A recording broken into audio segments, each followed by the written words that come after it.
following this topic very closely, taking a lot of heat for it, but telling the truth regardless.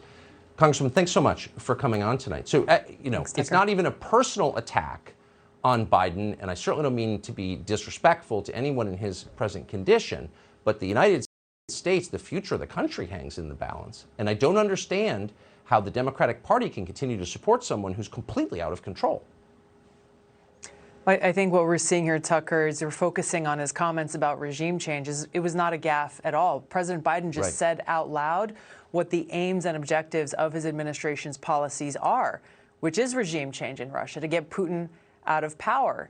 And, they're doing so through using the primary weapons of economic warfare.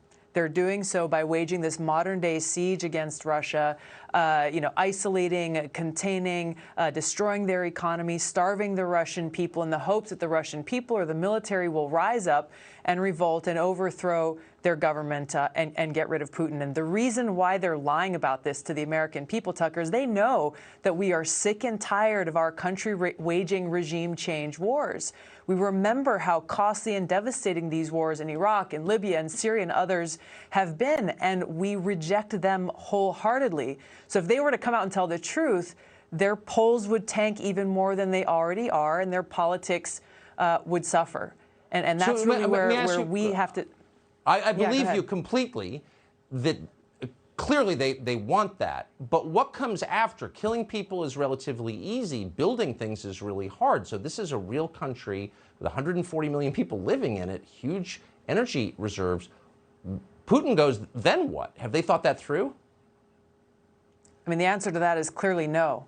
And this isn't just my opinion. We have history to look for to the answer to this question. In every one of these regime change wars, we've seen how the answer to the question, what happens next? Who takes charge after you topple that dictator?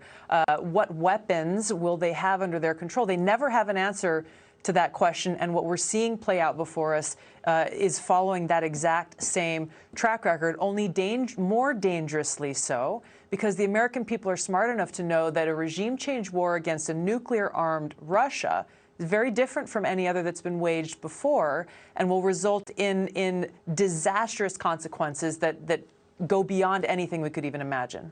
Yeah.